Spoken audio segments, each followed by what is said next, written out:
మధ్యప్రాచ్యంలో జరుగుతున్న Israel Hamas యుద్ధం ముగింపునకు కీలక అడుగులు పడుతున్నాయి.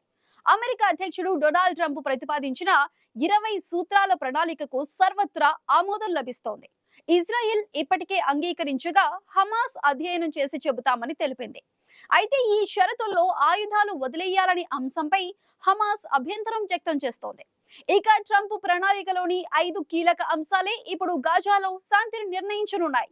వాటిపై అంగీకారం కుదిరితే మధ్యప్రాచ్యంలో యుద్ధం ముగిసినట్టే అవుతుంది.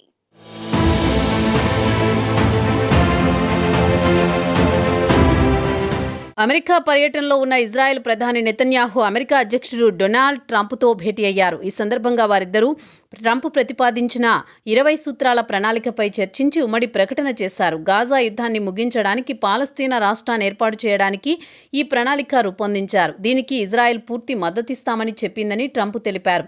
ఈ ప్రణాళిక తమ యుద్ధ లక్ష్యాలను సాధిస్తుందని నెతన్యాహు తెలిపారు. మరోవైపు ఈ ప్రణాళిక హమాస్కు కూడా అందడంతో ఖతార్, ఈజిప్ట్ నేతలు, హమాస్ నేతలు చర్చలు జరిపారు.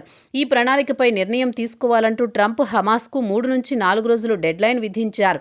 దీన్ని తిరస్కరిస్తే చాలా విషాదాంతమవుతుందని హెచ్చరించారు. ఈ ప్రణాళిక అమలు చేస్తే యుద్ధం వెంటనే ఆగిపోతుందని, ఈ ప్రణాళికలో బందీల మార్పిడి, బలగాల ఉపసంహరణ, హమాస్ నిరాయుధీకరణ, అంతర్జాతీయ పాలన, పాలస్తీనా గుర్తింపు వంటివి ఉన్నాయి. అయితే భవిష్యత్తులో గాజా పాలనలో హమాస్ పాత్ర ఉండదు. ట్రంప్ అధ్యక్షతన అంతర్జాతీయ పీస్ బోర్డు ఏర్పాటు చేస్తారు.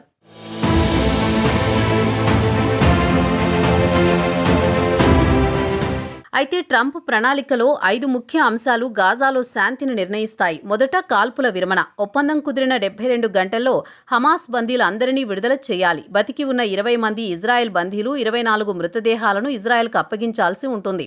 దానికి ప్రతిగా ఇజ్రాయెల్ 250 మంది జీవిత ఖైదీలను, 1700 గాజా పౌరులను వదిలిపెట్టాల్సి ఉంటుంది. ఇక 2 బలగాల ఉపసంహరణ. బందీల విడుదల పూర్తి కాగానే ఇజ్రాయెల్ బలగాల గాజా నుంచి వైదొలగాలి. కానీ హమాస్ నిరాయుధీకరణ, అంతర్జాతీయ పాలన ఏర్పడ్డాకే ఇజ్రాయెల్ వైదొలుగుతుంది. గాజా చుట్టూ ఇజ్రాయెల్ సెక్యూరిటీ పెరిమీటర్ శాశ్వతంగా ఉంటుంది. మూడవది హమాస్ భవితవ్యం. యుద్ధం ముగిసిన తర్వాత గాజాలో ఏర్పడే పాలనలో హమాస్ పాత్ర ఉండదు. గాజాలో ఉన్న హమాస్ ఆయుధాలు, సొరంగాలు ధ్వంసం చేయాలి. అంతర్జాతీయ టెక్నోక్రాటిక్ పాలన ప్రారంభమవుతుంది. హమాస్ సభ్యులు ఆయుధాలు వదిలి శాంతి ఎంచుకుంటే వారిని గాజాలో ఉండనిస్తారు, లేకుండా వారిని గాజా నుంచి బహిష్కరిస్తారు. ఇక 4 పాలస్తీనా గుర్తింపు. అంతర్జాతీయ పాలనా సమయంలో పాలస్తీనా అథారిటీ సంస్కరణలు చేపట్టాల్సి ఉంటుంది.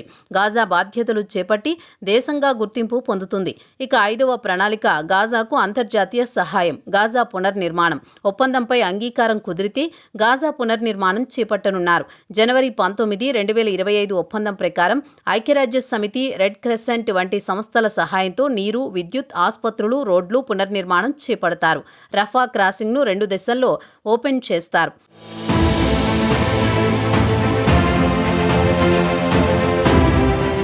అయితే ఈ ప్రణాళికలోని కీలక అంశమైన ఆయుధ నిరాయుధీకరణపై హమాస్ అభ్యంతరం వ్యక్తం చేస్తోంది. పాలస్తీనా భూభాగాలను ఇజ్రాయెల్ ఆక్రమించేంత కాలం తమకు ఆయుధాలు అవసరమని స్పష్టం చేసింది.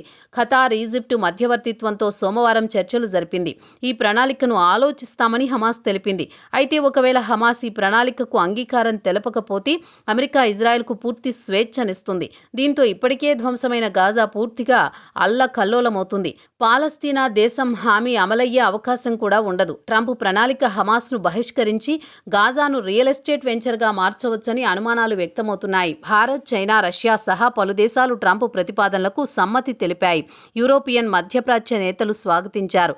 ఈ ప్రణాళిక దీర్ఘకాల శాంతికి బాటలు పరుస్తుందని, అందరూ కలిసి ఆమోదం తెలిపి కార్యాచరణ ప్రారంభిస్తారని ఆశిస్తున్నానని భారత ప్రధాని మోదీ ఎక్స్లో పోస్ట్ చేశారు.